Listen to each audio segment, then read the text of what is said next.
Emergency के लिए कोई प्लान है? बिल्कुल होगा। ज्यादातर लोगों के पास होता है। लेकिन जरा सोचिए, क्या होगा अगर वो प्लान ही फेल हो जाए? जी हाँ, आज हम बात करेंगे इमरजेंसी रिस्पॉन्स प्लान यानी ईआरपी और कंटिंजेंसी प्लान के बीच के इसी जरूरी फर्क के बारे में।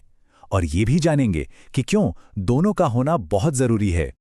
देखिए, लगभग हर कंपनी, हर संस्था के पास एक इमरजेंसी प्लान तो होता ही है ना? लेकिन क्या होता है जब ऐन मौके पर वो प्लान ही काम ना करे? ये एक ऐसा सवाल है जो हमें इस टॉपिक की गहराई में ले जाता है। तो चलिए शुरू करते हैं।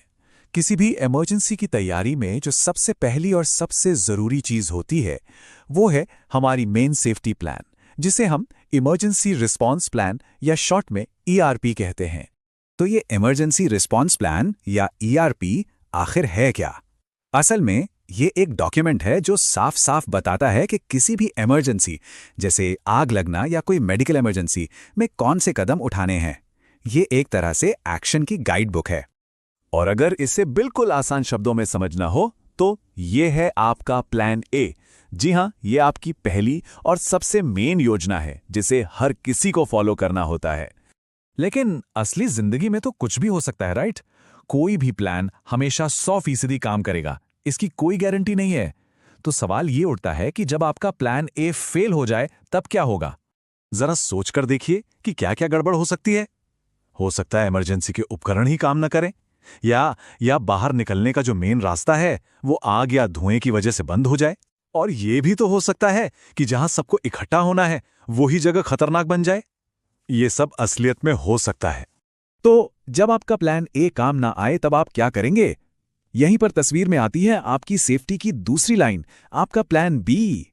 ये जो कंटिंजेंसी प्लान है ना, ये एक बैकअप योजना है। इसे खास तौर पर उन हालात के लिए बनाया जाता है जब हमारा मेन ईआरपी प्लान किसी वजह से काम ना कर पाए या अचानक से सिचुएशन बदल जाए। तो बात सीधी है, अगर ईआरपी आपका प्लान ए है तो कंटिंजेंसी प्लान आपका प्लान बी है। बस इतना सा आसान है इसे याद रखना। चलिए इस फर्क को एक असल सिचुएशन के उदाहरण से समझते हैं। इससे सारी बात एकदम साफ हो जाएगी। कल्पना कीजिए कि एक ही इमरजेंसी में दो अलग अलग जगहों पर क्या होता है। मान लीजिए एक कंस्ट्रक्शन साइट पर आग लग गई है। अब बाईं तरफ की सिचुएशन देखिए जहां कोई कंटिंजेंसी प्लान नहीं है।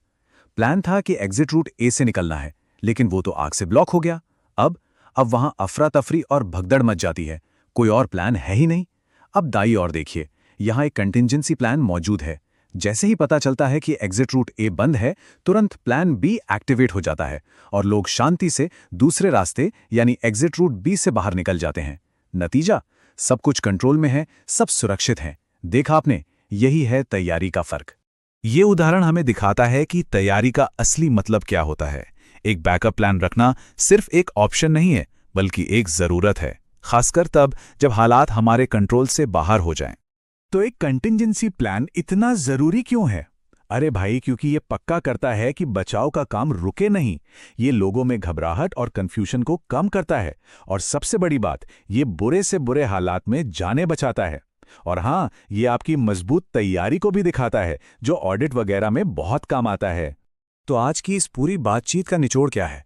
सीधी सी बात है, हमेशा उस चीज के लिए तैयार रहना चाहिए जिसकी हमने उम्मीद भी न की हो। यही एक आम प्लान को एक बेहतरीन प्लान बनाता है। इस एक लाइन में पूरी बात का सार छिपा है। ईआरपी आपको उन इमरजेंसीज के लिए तैयार करता है जिनकी आप उम्मीद करते हैं, जबकि कंटिंजेंसी प्लान आपको उनके लिए तैयार करता है जिनकी आप उम्मीद नहीं करते। यही है इन दोनों के बीच का असली फर्क। तो आप खत्म करने से पहले एक सवाल खुद से पूछने के लिए, क्या हमारा प्लान बी भी उतना ही मजबूत है जितना हमारा प्लान ए? इस सवाल का जवाब जानना हर किसी के लिए, हर संस्था के लिए बहुत बहुत जरूरी है।